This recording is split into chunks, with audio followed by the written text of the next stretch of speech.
Hello everyone. तो कैसे हैं आप लोग बच्चों? क्लास 9 चैप्टर चल रहा था motion. This is your lecture number 7। Now today we are going to do numericals on equation of motion. Actually numericals के साथ साथ बच्चों दीज आर एडवांस न्यूमेरिकल। अब डरना नहीं है एडवांस न्यूमेरिकल के नाम से, ठीक है? कुछ न्यूमेरिकल्स आपके एनसीईआरटी वगैरह से आपके थोड़े टफ मिलेंगे आपको, बट ये एडवांस न्यूमेरिकल है। आज हम लोग उस चीज के बारे में पढ़ते हैं। कल के आपको लेक्चर में मैं आपको एनसीईआरटी का पूरा सॉल्यूशन आपको मैं लाइव करके दिखाऊंगा। तो बच्चों be ready for today for the NCERT, sorry, numericals on equations of motion, जो कि थोड़े एडवांस मिलेंगे आपको। इसमें मिक्स टाइप ऑफ न्यूमेरिकल्स हम लोग करेंगे, ज्यादा नहीं करेंगे, थोड़ा ही न्यूमेरिकल करेंगे, बट क्वालिटी ऑफ न्यूमेरिकल बहुत अच्छी करेंगे। अगर आप लोगों ने ये सब क्वेश्चंस कर लिए बच्चे इजीली, तो मोशन चैप्टर से कोई भी न्यूमेरिकल कहीं से भी किसी भी पेपर का आ जाए, आप लोग चुटकियों के अंदर सॉल्व कर देंगे। तो बच्चों तैयार हो जाइए और होमवर्क के अंदर एनसीईआरटी अपने आप ट्राई करिए। जो क्वेश्चन नहीं आता कल मैं आपको वीडियो डालूंगा ही, तो उस वीडियो के अंदर आप लोग इस लाइव लेक्चर में आप लोग देख सकते हैं आराम से। तो बच्चों शुरू हो जाइए, फटाफट तैयार हो जाइए। चलिए पहला न्यूमेरिकल आता है बच्चों। Stone is dropped into a deep well and is heard to hit the water 3.41 seconds after being dropped. Determine the depth of the well. अब एक क्या करते हैं, एक छोटा सा डायग्राम बना लेते हैं। चलो हम इसका फटाफट, ये सपोज करो मेरे पास वेल था, ठीक है? ये मैंने स्टोन था यहाँ पे, इस स्टोन को ड्रॉप कर दिया, ठीक? ये क्या कर दिया? ड्रॉप। स्टोन को ड्रॉप कर दिया। ये स्टोन यहाँ पहुंचा, यहाँ पे सपोज करो मेरा पानी था, सपोज करो मेरा यहाँ पानी था, ये यहाँ पानी था, छोड़ो, यहाँ पानी था, ठीक? अब यहाँ पानी था, पूछ रहा है कि a stone is dropped into a deep well is heard to hit the water. Water को हिट कर दिया कितने में? 3.4 सेकंड। तो यहाँ से यहाँ तक आने में उसको टाइम कितना लगा बच्चों? 3.41 सेकंड। तो time is equal to 3.41 second. Okay, चलिए determine the depth of the well. Depth of the well हमें क्या करना है? मुझे ये डिस्टेंस कैलकुलेट करना है। This distance I have to calculate. u क्या हो जाएगी? u is equal to 0, initially 0 meter per second, t is equal to 3.14, s is equal to question mark. तो सेकेंड इक्वेशन ऑफ मोशन याद है आप लोगों को? सेकेंड इक्वेशन ऑफ मोशन क्या था? s is equal to ut plus half a t square. अब यहाँ पे एक्सेलरेशन क्या होगा? ये भी क्वेश्चन मार्क। बिल्कुल बच्चों, जब इसको ड्रॉप कर रहे हो तो एक्सेलरेशन कौन सी लगती है? g लगता है, और g is equal to 9.8 metre per second. तो यही आपकी एक्सेलरेशन हो जाएगी। तो जस्ट फटाफट वैल्यू पुट कर दो। s is equal to ut, u is 0, तो this is 0 plus half into 9.8 into t is 3.14। ठीक है, जरा फटाफट इसको क्लियर करो। ये कितना होगा? 4.9 हो जाएगा ये। 4.9 इंटू 3.1, 3.41, 41 था ना? हाँ, 4.9 इंटू 3.41। जल्दी से मल्टीप्लाई करो। मैं तो कैलकुलेटर यूज करके फटाफट आपको इसका आंसर बता देता हूँ, बट आप लोगों को कैलकुलेटर यूज नहीं करना है बच्चों। इसका आंसर करेंगे, आपके पास आ जाता है मोटा मोटा, दिस इज इक्वल टू 56.98 और which is equal to 57 metre. तो 57 मीटर आप लोगों का आंसर आ गया। दैट इज वेल की जो आपके पास में डेप्थ है, this is around 57 metre. Okay, clear? चलिए जी, अब हम करते हैं नेक्स्ट क्वेश्चन। नेक्स्ट क्वेश्चन आपका क्या कहता है? An object travels 16 meter in 4 seconds and other 16 meter in 2 seconds. Now what is the average speed of the object? अरे वाह, एवरेज स्पीड का फॉर्मूला क्या था? एवरेज स्पीड का फॉर्मूला था हमारे पास, जल्दी से बताओ। That is total distance covered upon total time, total time taken. Total distance cover कितना करा बच्चों? 16 and 16, that is 36, sorry 16 plus 16, और टोटल टाइम कितना? 4 एंड 2, 4 प्लस 2, तो दिस इज योर 32 प्लस 6। जल्दी से डिवाइड करेंगे, 6 5 जा 30, 22 आया, तो यानी मोटा मोटा आएगा 653 पॉइंट समथिंग, 53 पॉइंट समथिंग आ जाएगा आपके। 53 नहीं, ये आ जाएगा आपके पास 5.3। 5.3 आपके पास कितना आ जाएगा? Metre per second is your average speed. Clear? चलो भाई नेक्स्ट देखते हैं question. A train travelling at 72 kilometre per our crosses a platform in 30 seconds. Okay, एक सपोज करो ये प्लेटफॉर्म है बच्चों, एक बड़ा, ठीक है, और ये ट्रेन है, ठीक है।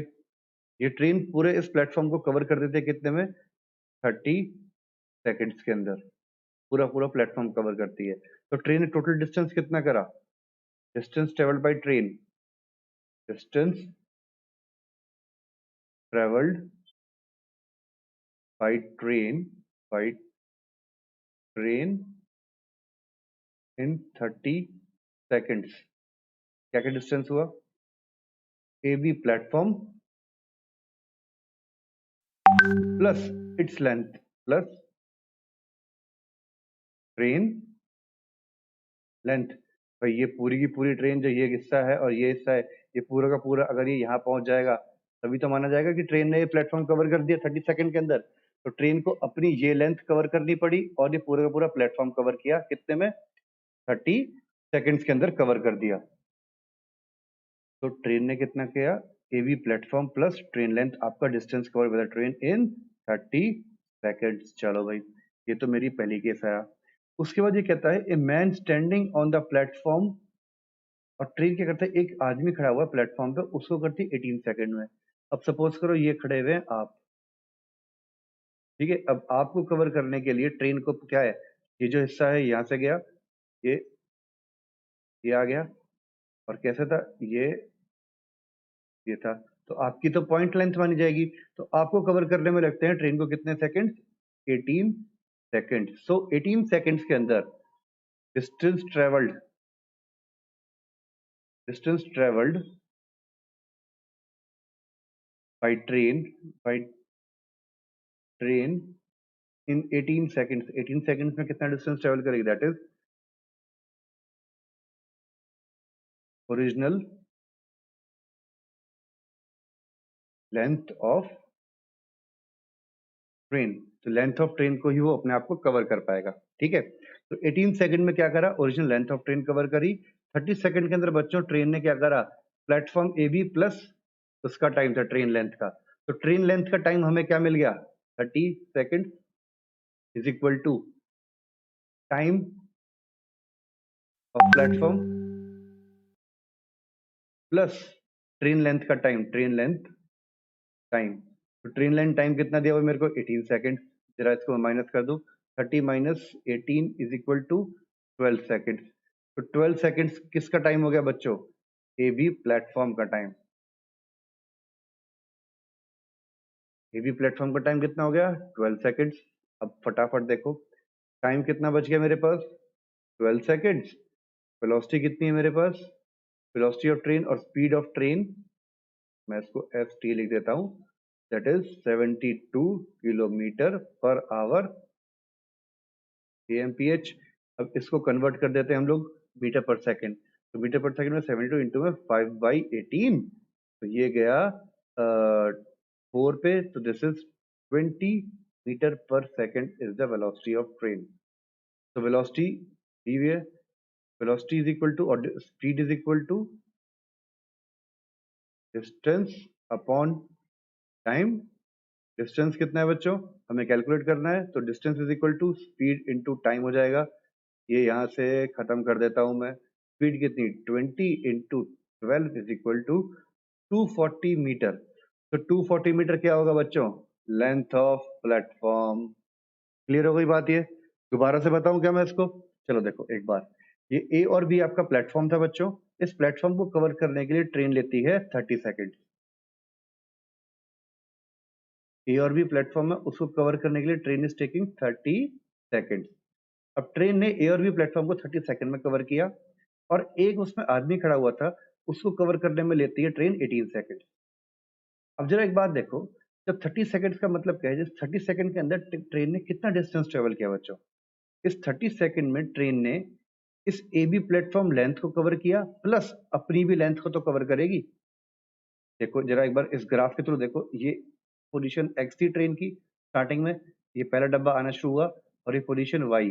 जब ये पोजीशन वाई आएगी इसका मतलब तभी तो ट्रेन ने कवर किया प्लेटफॉर्म को। तो इसका मतलब इस 30 सेकंड्स के अंदर एक तो प्लेटफॉर्म लेंथ कवर करी, A B platform length, plus train ने अपनी भी लेंथ को कवर किया 30 सेकंड्स के अंदर। तो इन 30 seconds distance travelled bye the train is, अब इस 30 सेकंड के अंदर किस किस का टाइम भी इंक्लूड है भाई? वो टाइम इंक्लूड है जो ए बी प्लेटफॉर्म को पार करने में लगा, प्लस ट्रेन को अपनी लेंथ करने में भी पार लगा। अब अपनी लेंथ को पार करने में जितना टाइम लगता है वो उससे पता लग गया, किससे? कि भाई हमारे पास एक आदमी खड़ा हुआ था स्टेशन के ऊपर, उसको पार करने में ट्रेन ने लिए 18 सेकंड। तो ट्रेन में 18 सेकंड लिए उस आदमी को पार करने में, टोटल टाइम दिया हुआ ट्रेन को प्लेटफॉर्म और 18 का 30 सेकंड। तो क्या हुआ, 30 में से 18 माइनस कर दूंगा तो मुझे प्लेटफॉर्म कितनी देर में पार किया उसका टाइम मिल गया। तो प्लेटफॉर्म मेरी ट्रेन ने पार किया बच्चों 12 सेकंड्स के अंदर। और स्पीड कितनी दी हुई है, 72 मील पर आवर। तो 72 माइल को मैंने कन्वर्ट कर दिया metre per second, because unit में दोनों डिफरेंट है। उसके लिए हमारे पास क्या होता है, 5/18 से मल्टीप्लाई कर देते हैं हम लोग मीटर पर सेकंड को, किलोमीटर पर आवर को 5/18 से मल्टीप्लाई करो तो आंसर आपके पास आता है 20 मीटर पर सेकंड। और distance is equal to speed into time. तो डिस्टेंस का मतलब क्या, लेंथ ऑफ प्लेटफॉर्म निकालना है मेरे को। तो 20 इंटू में 12 आपका आ जाएगा 240 मीटर। तो 240 मीटर क्या हो जाएगा आपके पास, प्लेटफॉर्म की टोटल लेंथ हो जाएगी बच्चों। क्लियर हो गई बात? चलिए तो नेक्स्ट क्वेश्चन देखते हैं। A farmer along the boundary of a square of a farmer moves along the boundary of a square field। अब स्केयर फील्ड था तो मैंने ये कर दिया स्केयर फील्ड, ये मेरा स्केयर फील्ड बन गया बच्चों। Square field side, a farmer moves along the boundary of a square field of side 10 meter in 40 seconds। तो ये 10 मीटर हो गया, ये 10 मीटर हो गया, 10 मीटर और 10 मीटर। तो 40 सेकंड्स में what is the magnitude of displacement? अब बाउंड्री अलोंग द बाउंड्री बेटा, वो मान लो ए बी सी डी, अब यहाँ से यहाँ तक जाता है, वापस आ गया। तो farmer moves along the boundary of a square field of side 10 metre in 40 second. What is the magnitude of displacement of the farmer at the end of 2 minute 20 second? Suppose करो ये पूरा एक राउंड लगाने के लिए farmer को चाहिए 40 second, ठीक है। अब 2 मिनट और 20 सेकंड्स के अंदर, 2 मिनट एंड 20 सेकंड्स के अंदर पहले बताओ सेकंड कितने हुए? एक मिनट में कितने होते हैं 60, तो मल्टीप्लाई बाय 2 कर दोगे तो कितना हो गया, और प्लस में 20 हो गया। तो बेटा 120 प्लस 20 कितना हो गया, 140 सेकंड। तो टोटल टाइम 140 सेकंड है। अब 140 सेकंड में कितने राउंड लगाएगा, एक राउंड में 40 सेकंड लगते हैं। टोटल राउंड कितना बन गया, 140 डिवाइड बाई 40। तो 14 divide by 4 is equal to 3 point कितना बन गया, ठीक है 12 पे गया, 4 3 12 आ गया, 2 2 एलसीएम 5, 2 इंटू 20 25, 4 5 द 20। तो 3.5 राउंड आ गया आपके पास। अब क्वेश्चन में पूछा डिस्प्लेसमेंट। बच्चों पहला राउंड डिस्प्लेसमेंट 0, दूसरा राउंड डिस्प्लेसमेंट 0, तीसरा राउंड डिस्प्लेसमेंट 0। अब 1 और 2 जहां तक सी। तो आफ्टर थर्ड राउंड गया तो वो इतना सारा कवर करके, बट डिस्प्लेसमेंट हुई सिर्फ ये। जरा एक बार ध्यान से देखना, ये क्या है, right angle triangle. This is B C, A C हमें कैलकुलेट करना है, you have to calculate A C. तो A C is what, in triangle A B C, this is a right angled triangle. तो इसके अंदर क्या हो जाएगा बच्चों, A C square is equal to A B square plus B C square. A C कितना है, you have to calculate A C square is equal to B C is 10 square plus 10 square is equal to 10 square कितना हो जाएगा आपके पास यहाँ पे, 100 plus 100 is equal to 200। तो A C is equal to root 200। इसको मैं अगर इलेबोरेट कर दूं तो कितना हो जाएगा, 10 इंटू 2 अंडर रूट। तो it means root 2 into 10 is equal to A C. तो A C is equal to 10 into root 2 की वैल्यू होती है बच्चों 1.41। मैं एक बार चेक कर लेता हूँ रूट 2 की वैल्यू कितनी होती है, जरा फटाफट आप लोग भी करो कैलकुलेट। तो इसको अगर कैलकुलेट करते हैं, 200 का रूट कैलकुलेट करना है ना हमें।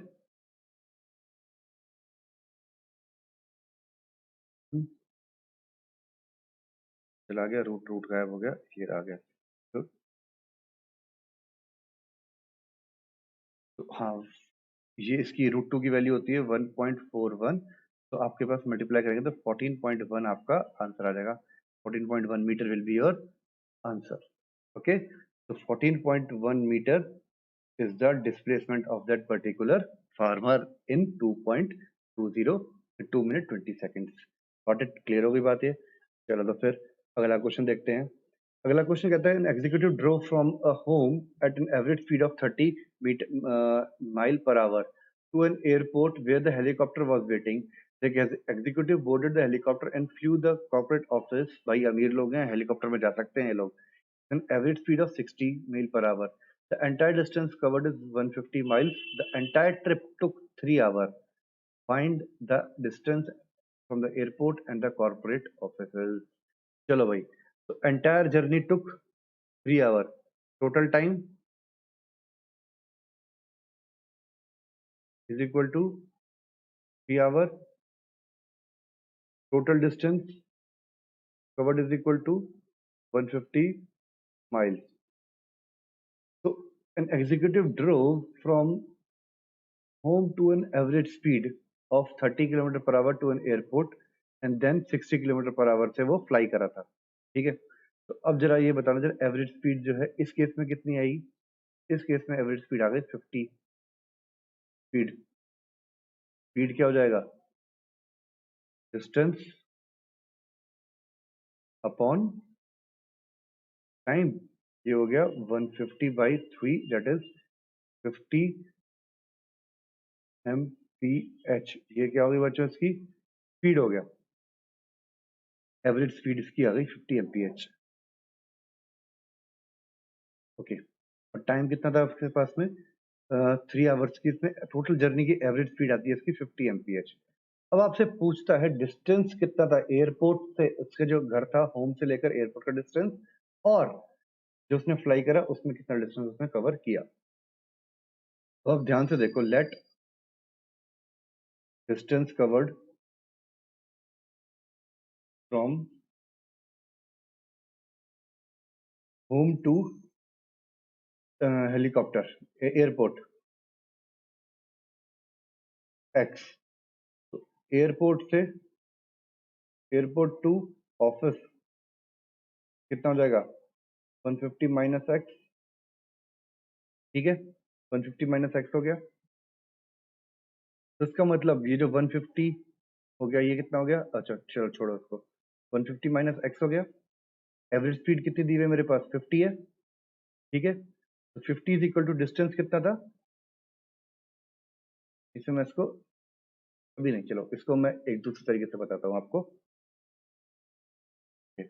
तो एवरेज स्पीड 50 आ गई। तो 50 एवरेज स्पीड थी, इसके लिए इसको टाइम कितना लिया बच्चों, 3 आवर्स। तो इसको लिख देता हूँ मैं 3 आवर्स। तो इस 3 आवर्स में डिस्टेंस कितना ट्रेवल किया। अब इसको छोड़ो, 3 आवर्स का मतलब क्या होता है यहाँ पे, average speed is equal to distance upon time. तो टाइम क्या है मेरे पास, 3 आवर। तो टाइम के अंदर इसमें, इसके अंदर जो डिस्टेंस इसने कवर किया 3 आवर्स में, वो कितना किया, लेट एक्स इसका ये डिस्टेंस था। ठीक है, अब इसके टाइम कितना लगा उसको कवर करने के लिए, इसने पूछे ना फाइंड द डिस्टेंस। अब उसको टाइम लगा फॉर एयरपोर्ट, एवरेज स्पीड इतना था, स्पीड इतनी थी आपके पास 30। तो अब इस 30 किलोमीटर पर आवर को करने के लिए उसने टाइम कितना लिया था, दैट मैंने एक्स ये ले लिया। तो टाइम कितना लिया बच्चा उसने, टाइम होम टू एयरपोर्ट कितना हुआ, speed is equal to distance upon time. तो टाइम कितना हो जाएगा, t/s is equal to T. Distance कितना है x, और स्पीड कितनी है, स्पीड दी हुई है 30। x/30 हो गया टाइम उसके पास।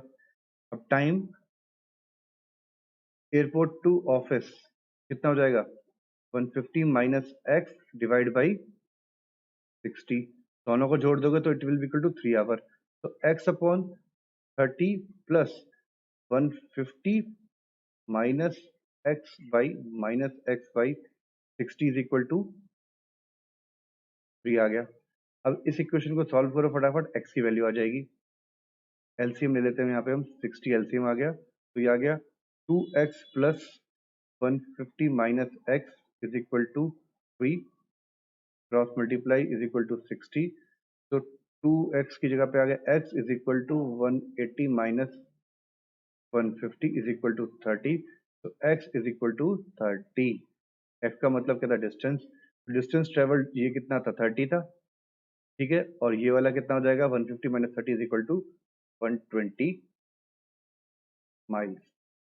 क्लियर हो गई बात आपको? तो distance from airport to corporate office, airport to corporate office कितना था, 120 माइल्स। क्लियर है आपको ये? चलिए तो नेक्स्ट क्वेश्चन देखते हैं बच्चों। A stone is dropped into the well which the level of the water is h meter। चलो, एक क्या करा, एक स्टोन था, उसको यहां से हमने नीचे डाला, लेवल ऑफ वाटर मैंने मान लिया h metre below the top of the well. अब ये जो लेवल है ये h मीटर मान लिया मैंने, ठीक है। If the velocity v if velocity v is the velocity of sound, v is the velocity of sound, and after time t which the splash is heard, and t is the time after which the splash is heard, t is the total time after which splash is heard। Okay, now what is the total time, आपको क्या करना है, splash is heard ये calculate करना है। अब जरा एक केस देखो बच्चों, सपोज करो ये बता मेरे पास कोई स्टोन था, इसको मैंने ड्रॉप किया, ये स्टोन पहले यहाँ जाएगा, कुछ टाइम लेगा, और छपाक हो गए वापस आएगा, तब हमारे कानों में आएगी चीज। तो टोटल टाइम किसका हुआ, टोटल टाइम टी किस चीज के बराबर होगा, time taken by stone to reach water plus sound to cover distance h। Sound को भी तो ये डिस्टेंस है h कवर करना है, ये टोटल मेरे पास टाइम होगा। तो अब जरा फटाफट मैं देखता हूँ, time taken by the stone to reach the water को रीच करने में कितना टाइम होगा। एक्सेलरेशन कितनी हो जाएगी, 9.8 मीटर पर सेकेंड हो जाएगा बच्चों। क्यों, क्योंकि एक्सेलरेशन ड्यू टू ग्रेविटी है। इनिशियल वेलोसिटी कितनी होगी, 0। जरा इक्वेशन s डिस्टेंस कितना है h लगा दो, टाइम हमें फाइंड आउट करना है। तो equation second, s is equal to ut plus half at square. s कितना दिया हुआ है, h is equal to ut 0 plus half a कितना वो दिया हुआ है 9.8 इंटू टी, टाइम मेरे को कैलकुलेट करना है। तो इसका मतलब ये मल्टीप्लाई हो गया 2h divide by 9.8 is equal to T, और ये हो गया अंडर रूट। ये तो हो गया टाइम कितना, travel by the stone to reach the water, time हो गया t1। अब आ जाओ t2 की बारी। t2 कहता है sound to cover the distance h। Distance speed क्या होती है, डिस्टेंस अपॉन टाइम, डिस्टेंस है h, time we have to calculate, और स्पीड कितनी दी हुई है v, तो ये टाइम हो गया t2। तो it implies t2 is equal to h upon v। तो total time is equal to h upon v plus under root 2h upon 9.8। So this is the total time after which you are going to hear a splash। Clear है बात आपको, कोई doubt इसके अंदर? चलिए तो फिर आगे देखते हैं, नेक्स्ट क्वेश्चन देखते हैं। When two bodies are uniformly moving towards each other, the distance MCQ distance between them decreases by 6 metre per second. दो बॉडीज हैं ए एंड बी, एक दूसरे के पास जाती हैं, तो उनका जो डिस्टेंस है बच्चों 6 मीटर पर सेकेंड की रफ्तार से खत्म होता है। ओके, अब 6 मीटर पर सेकेंड रफ्तार से डिस्टेंस जा रहा है, तो इसका मतलब दोनों आपस में एक दूसरे की तरफ आती हैं। जब the objects are coming close to each other, it means velocity उनकी ऐड होती है। तो u plus v, let one velocity is equal to u, और एक की वेलोसिटी में v ले लेता हूँ, या फिर चलो v ए और वी बी, वी ए और वी बी, वी ए और वी बी हम लोगों ने वेलोसिटी ली, तो V A plus V B बच्चों क्या हो गया 6. Okay, now if the bodies are moving in the same direction with the same speed, the distance of the is increase by 4 metre. तो ये कहता है, सॉरी दोबारा देते हैं स्टेटमेंट, क्या कहता है, when two bodies are moved uniformly towards each other, the distance traveled by them is decreased by 4 metre. अब ये दोनों एक तरफ आ रही हैं, एक दूसरे की तरफ आती है, तो बच्चों हम लोग क्या करते हैं, इसको पॉजिटिव लेके चलते हैं, और जब ये दोनों अलग अलग जाती है तो हम इसको माइनस लेके चलते हैं. तो V A minus V B कितना हो जाएगा आपके पास 4. जब कोई भी चीज आपके पास आ रही है तो उनकी दोनों की वेलोसिटी ऐड होती है, ठीक है. जब वेलोसिटी अपोजिट डायरेक्शन में जाती है तो क्या होता है, उसकी वेलोसिटी डिक्रीज हो जाती है. तो V A plus V B 6 है, तो V A minus V B हमारे पास क्या आ गया 4 आ गया. नॉट टू वेलोसिटीज की बॉडी की वेलोसिटी हमें कैलकुलेट करनी है. तो कैलकुलेट करने के लिए सबसे आसान तरीका क्या है बच्चों, जरा फटाफट देखो जरा. तो V A plus V B is equal to 6 और V A minus V B is equal to 4. दोनों को ऐड कर दो, ये गया 2 VA इज इक्वल टू 10, तो V A is equal to 5. तो 5 आ गया ये, तो 5 इसमें वैल्यू पुट करोगे तो V B is equal to 1 आता है. तो 5 और 1 ऑप्शन 2 आपका करेक्ट आंसर हो गया. क्लियर. तो इस तरीके से ये आपने कर लिया, यहाँ पे ऑप्शन 2 आंसर आ गया आपके पास. चलो भाई, अब ये कुछ एमसीक्यूज हैं. ये एमसीक्यूज मैंने आप लोगों को बोला था, मुझे अभी तक आपके जो है आंसर नहीं मिले, तो इसलिए मैं आपको ये नहीं बताने वाला. अब इस एमसीक्यू से पहले मैं आपको एक क्वेश्चन बताना चाहूंगा बच्चों, जरा इधर देखिए एक बार, मैं इसको क्लियर कर देता हूं एक बार. डिस्टेंस टाइम ग्राफ, ये बनाया क्या मैंने, स्लोप. अब स्लोप क्या होता है, is equal to Y by X था, Y by X, and that is directly proportional to theta. Theta मतलब ये एंगल, एक्स एक्सिस से एंगल जो बनेगा वो होगा, ठीक. सपोज करो ये दो बनाता है, ए और बी, और एक ये हो गया मान लो सी. दिस थीटा 1, थीटा 2 और दिस इज थीटा 3. एक दो तीन एंगल बनाए आपके. तो मैंने बताया slope is directly proportional to theta. जितना बड़ा एंगल उतना ज्यादा क्या हो जाएगा आपका स्लोप हो जाएगा बच्चों. क्लियर है बात. तो इसका मतलब डिस्टेंस टाइम ग्राफ क्या कहता है, वेलोसिटी शो करता है. तो थीटा 3 की वेलोसिटी क्या हो जाएगी, मैक्सिमम. थीटा का मतलब होता है एंगल, तो more angle means more slope, which means which means more velocity. Clear हो गई बात. ओके, तो अब आ जाओ ये वाला क्वेश्चन देखो फटाफट. क्वेश्चन कहता है 4 car, this is your first question, second, third and fourth. तो फोर्थ क्वेश्चन देख, सेकंड क्वेश्चन देखो. A car A B C D are moving on a level road, this straight road, the distance time graph are shown in the figure, which of the following statement is correct. अब B A, ये सबसे तेज car कौन सी है बच्चों, सी car की velocity सबसे तेज होगी. Car A is faster than the C, car D, car A नहीं, ये तो स्टेटमेंट गलत है. टी का एंगल ज्यादा है, इसका एंगल कम है. तो ये एंगल देखो, कैलकुलेट करो, ये दिस एंगल,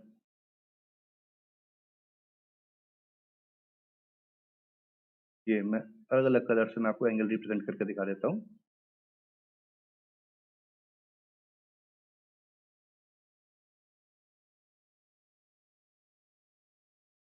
चलो भाई, अब ये देखो जरा, ये एंगल बी का हो गया, ये ए का हो गया मेरे पास, ये मेरे पास डी का है, और ये ब्लू वाला मेरे पास सी का है. ये अब सब क्लियर हो जाएगा आप लोगों को बिल्कुल ठीक से. तो car A is faster than D, क्या ये बात करेक्ट है. Car A is faster than D, no. Car D is faster than C, no. Car B is the slowest, yes, ये बात तो बिल्कुल ठीक है. And car C is the slowest, no, car C is the fastest one. तो car B is the slowest, तो ये बात आपकी करेक्ट हो गई. क्लियर आपके. तो फटाफट चलो पहला क्वेश्चन भी देखते हैं. The displacement of an object is proportional to the square of the time, then the object is moving with. अब स्क्वायर ऑफ द टाइम से है, तो ऑब्जेक्ट कैसे मूव करेगी, displacement of the time, uniform acceleration होगा या फिर non uniform acceleration, वो यूनिफॉर्म एक्सेलरेशन हो जाएगा बच्चों. क्योंकि स्केयर ऑफ द टाइम में क्या होता है, टाइम से 2 बार डिवाइड कर दिया उसको, is proportional to square of the time. Time से 2 बार डिवाइड करते होगे, डिस्प्लेसमेंट को टाइम से डिवाइड करोगे, वेलोसिटी बन गई। वेलोसिटी को टाइम से डिवाइड कर दोगे तो क्या बनेगा, एक्सेलरेशन हो जाएगा। तो आपके पास क्या आ गया, वो यूनिफॉर्म एक्सेलरेशन आ गया। चलिए, a car of mass 1000 kg is moving with a velocity of 10 meter per second. The velocity time graph of the car in a horizontal line parallel to time axis. अब then the velocity of the car at 25 second will be। अब क्या था, ये velocity time graph है बच्चों। अब मास कितना ये उससे कुछ फर्क नहीं पड़ता। अब कहता है the velocity time graph of a car is a horizontal line parallel to time axis. इस तरीके से पैरेलल टू टाइम एक्सेस, इसका मतलब क्या, वेलोसिटी चेंज ही नहीं हो रही, जितनी वेलोसिटी थी उतनी रही, तो ऑप्शन सी आ जाएगा। क्लियर। नेक्स्ट क्वेश्चन देखो, the motorcycle of is being driven at a speed of 20 metre per second where the brakes are applied to bring the rest in 5 second. Time 5 second, speed क्या थी आपकी motorcycle की, इतनी थी, Q ये है। Breaks apply कर दिया, v इज इक्वल टू 0 हो गया। डी एक्सेलेरेशन कितना हुआ, v is equal to u plus at होता है। क्लियर है। इसका मतलब कितना हो गया, v माइनस में u divide by T is equal to A. Value put कर दो। t कितना है बच्चों, 0 माइनस 20 डिवाइड बाई 5 माइनस का 5 metre per second square. Answer आ गया, सॉरी 20/4 आएगा यहाँ पे आंसर, 4 आएगा, तो 4 माइनस का b। तो d, अब देखो the D acceleration produced in this case, D acceleration कितनी हो जाएगी बच्चों, माइनस का 4 मीटर पर सेकंड स्क्वायर आपका आंसर आ गया। Got it. तो इसी तरीके से हम लोगों ने एमसीक्यूज करे, कुछ एडवांस न्यूमेरिकल करे। तो बच्चों ये चैप्टर आपका होता है यहाँ पे कंप्लीट। इसके बाद हम लोग नेक्स्ट चैप्टर स्टार्ट करते हैं, हम लोग केमिस्ट्री का next chapter atoms and molecule को स्टार्ट करते हैं। तो that's all for today, take care, bye bye. नहीं, एटम्स एंड मॉलिक्यूल स्टार्ट नहीं करेंगे, उससे पहले हम लोग एनसीईआरटी एक्सरसाइज भी आपको बताएंगे। ठीक है, तो एनसीईआरटी एक्सरसाइज को डिस्कस करते हैं नेक्स्ट लेक्चर में। अभी के लिए इतना ही, टेक केयर, बाय बाय।